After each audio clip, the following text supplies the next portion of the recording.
네, 오늘 누가복음 강해 91번째 시간입니다. 주의 말씀을 기억하라 라고 하는 제목으로 누가복음 24장 1절부터 12절 말씀 전하도록 하겠습니다. 이제 드디어 누가복음 마지막 장까지 왔습니다. 오늘 본문은 예수님께서 부활하신 사건에 대해서 우리에게 말씀하고 있습니다. 사람은요, 무엇을 기억하느냐에 따라서 인생의 방향이 달라진다고 생각합니다. 어떤 사람은 부모님의 평상시 잔소리에 무관심하고 오히려 그 반대로 나가는 사람이 있습니다. 그러면 꼭 실패하죠. 그런데 부모님의 잔소리, 부모님이 평상시 했던 말씀에 순종하면 우리 옛날 어른들 말로 자다가도 떡이 생긴다라고 하는 말을 우린 많이 듣습니다. 적어도 부모님의 잔소리는 가정교육입니다. 그 말을 잘 들으면 나가서 남들에게 욕먹지 않는 인생은 될 것입니다. 유익한 사람이 된다라고 하는 것입니다. 그런데 우리가 예수님의 말씀을 기억하는 것은 그저 남에게 욕 안 먹고 유익한 그 정도의 인생으로 끝나는 것이 아닙니다. 더 귀한 사람이 된다라고 하는 것이죠. 오늘 예수님께서 십자가에 못 박히신 지 3일 만에 다시 살아나셨습니다. 우리 모든 인생의 가장 기쁜 소식은 바로 이 소식입니다. 예수님께서 3일 만에 살아나셨다라고 하는 말씀입니다. 오늘 누가복음 24장 1절은 예수께서 부활하신 때가 안식 후 첫날 새벽이라고 기록하고 있습니다. 오늘 우리의 시간표대로 하면 주일날 새벽인 것입니다. 그래서 1세기 예수님 부활 이후에 예수님의 제자들부터 시작된 그 예배는 안식일 다음 날, 오늘날의 그 주일을 지키기 시작한 것입니다. 예수님의 그 가족들과 여인들이 예수님의 시신에 향품을 바르기 위해서 무덤가로 가고 있습니다. 그들은 부활이라고 하는 일에 대해서는 꿈에도 생각하지 못했습니다. 그들은 예수님의 말씀을 기억하지 못했기 때문입니다. 가면서 걱정합니다. 그곳에 로마 군사들이 지키고 있을 텐데 어떻게 할까? 무덤문이 돌문으로 가려져 있는데 어떻게 할까? 등등의 걱정을 합니다. 그런데 가보니까 로마 병사도 없어지고 무덤문은 열려져 있는데 예수님의 시신도 없는 것입니다. 얼마나 당황했을까요? 그런데 그 안에 천사가 있었습니다. 어찌하여 살아있는 자를 죽은 자 가운데서 찾느냐? 여기 계시지 않고 살아나셨느니라. 갈릴리에 계실 때에 너희에게 어떻게 말씀하셨는지를 기억하라.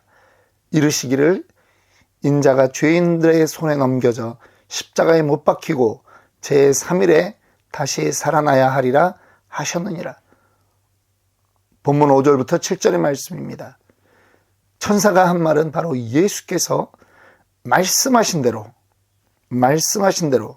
다시 살아나셨다라고 하는 것을 전하는 것입니다. 그래서 그들에게 확인하라는 거죠. 너희에게 어떻게 말씀하셨는지를 기억하라 라는 것입니다. 이 말을 통해서 우리는 중요한 것을 깨닫게 됩니다. 예수께서 다시 살아나신 것은 예수님이 이전에 생전에 하셨던 모든 말씀이 다 옳았다라고 하는 것을 증명하는 것입니다. 부활이란 단지 죽은 자가 살아나는 기적이 아닙니다. 그것을 포함해서 예수께서 이전에 하신 모든 말씀이 거짓이 아니라 사실이라고 하는 것을 증명하는 것이 부활인 것입니다.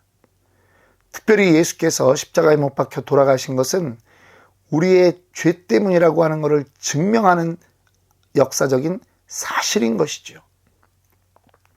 예수님은 제자들에게 말씀하셨습니다. 내가 너희들의 죄를 대신하여 십자가에 못 박혀 죽는다. 그러나 나는 3일 만에 다시 살아날 것이다. 예수께서 말씀하신 대로 부활하지 않으면 예수님의 죽음은 다른 사람들과 마찬가지로 그저 자기의 죄 때문에 죽은 것입니다. 예수님은 그저 사기꾼일 뿐입니다.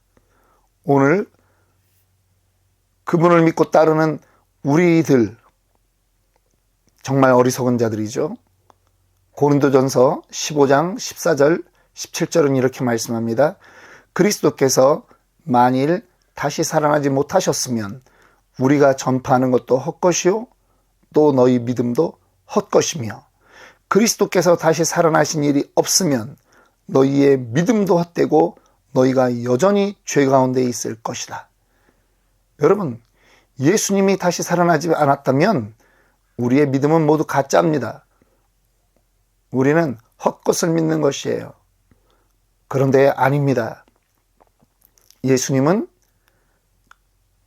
부활로 그분의 이전에 했던 모든 말씀이 사실이라고 하는 것을 증명하셨고, 바로 자기의 죽음이 자기의 죄가 아니라 우리 모든 인류의 죄를 대신하여 죽었다라고 하는 것을 입증하는 것입니다. 예수님이 십자가에 달려 돌아가실 때 다른 두 강도도 함께 죽었습니다. 그런데 그들은 살아나지 못했습니다. 왜요? 자신들의 죄 때문에 죽었기 때문입니다. 그러나 예수님은 죄 없으신 분입니다.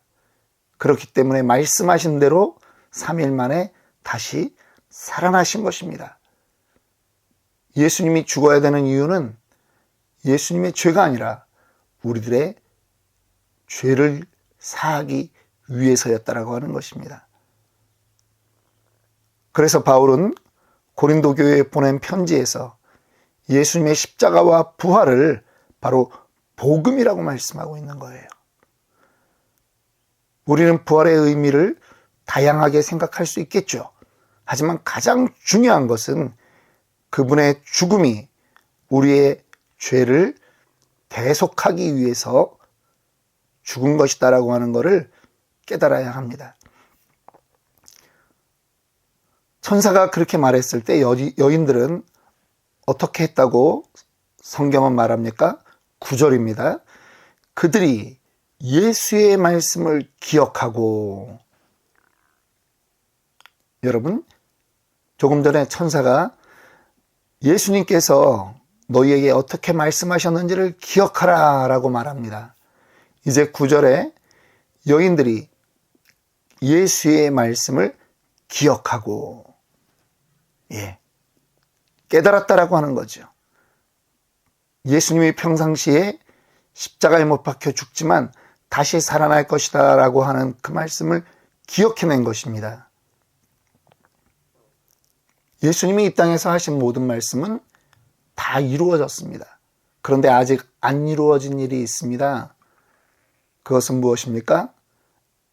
내가 다시 와서 너희를 심판할 것이다 라고 하는 종말 사건에 대한 이야기만 아직 이루어지지 않았습니다. 그러면 오늘을 사는 우리는 성경을 읽으면서 우리는 무엇을 믿어야 됩니까? 예수님이 말씀하신 대로 종말 사건도 반드시 이루어지고 예수님이 이 땅에 심판주로 오신다라고 하는 이 사실을 믿어야 되는 것입니다. 왜? 예수님은 거짓말장애가 아니니까요. 과거에 했던 말씀이 하나도 빠짐없이 다 이루어졌기 때문에 이제 남은 그 일도 이루어지는 것을 우리는 믿는 것입니다. 이건 당연한 결과죠. 둘째로 우리는 이 여인들이 말씀을 기억하고 무덤에서 돌아가 이 모든 것을 11사도와 다른 모든 이에게 알리니, 우리의 삶의 방향을 우리에게 말씀해주고 있습니다. 여인들은요, 무덤 안에서 일어난 일들, 그것을 11사도와 다른 모든 사람에게 알렸습니다. 예수의 부활 사실을 우리도 전해야 되는 것입니다. 그런데 우리가 예수의 부활 사실을 전하면 사람들의 반응은 두 가지가 나올 것입니다. 어떤 사람은 그런가 하여 그것을 믿으려고 하는 사람이 있고요. 어떤 사람은 웃는 사람이 있습니다. 제자들도 그랬습니다. 예수님과 3년을 다니면서도 제자들은 11절에 사도들은 그들의 말이 허탄한 듯이 들려 믿지 아니하나. 제자들도 안 믿었어요. NIV 성경에는 제자들이 넌센스, 여기 넌센스라고 하는 단어가 나옵니다. 넌센스로 여겼다는 거예요. 여러분, 사람들은 왜 우리의 부활 사건을 넌센스로 여길까요? 사람이 죽었다가 살아나는 걸 본 적이 없으니까. 이성과 논리에 정반대되는 이야기니까. 그래서 사람들은 이 세상에서 무엇을 믿으려고 합니까? 이성적인 것, 논리적인 것을 믿으려고 해요. 그런데 여러분, 사실은 이 세상에 이성적이거나 논리적인 일로만 가득 차 있나요? 아니죠. 오히려 비이성적이고 비논리적인 것들이 우리의 주변엔 더 많습니다. 한 가지만 얘기해 볼까요? 사랑이라고 하는 감정이 이성적이고 논리적인가요? 그렇게 설명되지 않습니다. 자, 우리는 부활을 믿는다라고 하는 것이 비이성적이다. 사람들은 그렇게 우리를 힐난할 수 있습니다. 그러나 아니에요. 우리는 말씀에 기록되어 있고 말씀대로 이루어진 일을 믿는 거예요. 예수님이 그것을 이루셨거든요. 우리가 이 부활을 믿지 않으면 우리는 우리의 죄의 문제로부터 해결받을 수 없습니다. 예수가 죄로부터 죽음으로부터 부활하셨다라고 하는 것을 믿지 않는다면 우리는 그냥 종교 생활을 하고 있는 것입니다. 예수님의 죽음과 부활이 나와 연결되지 않으면 우리는 그저 종교인으로 살다 죽는 것이에요. 그런데 예수님은 우리에게 말합니다. 내가 너희를 위하여 죽고 사흘 만에 부활할 것이다 라고 하는 것이죠. 2000년 전에 지금 유대 땅 그 예루살렘에서 예수님의 부활이 이루어졌습니다. 우리가 말씀을 반복해서 읽고 듣고 심지어는 외워야 되는 이유가 있습니다. 기억하고 잊지 않고 믿기 위해서입니다. 믿음은요, 현상에 근거하지 않아요. 말씀에 근거하는 거예요. 우리의 신앙생활은 말씀에 기초한 것입니다. 말씀에 있으면 하십시오. 말씀에 있으면 그대로 하십시오. 왜? 주님도 말씀대로 하셨으니까. 이제 우리는 주님의 부활을 묵상하며 주님께서 이루신 그 일들을 다시 한번 생각하고 우리 안에 그 일들이 믿음으로 변화되기를 기도합시다. 부활은 우리에게 소망을 주는 이 땅에서 가장 귀한 소식입니다. 복된 소식입니다. 오늘 이것을 믿고 살아가는 저와 여러분들 되기를 주님의 이름으로 다시 한번 축원합니다.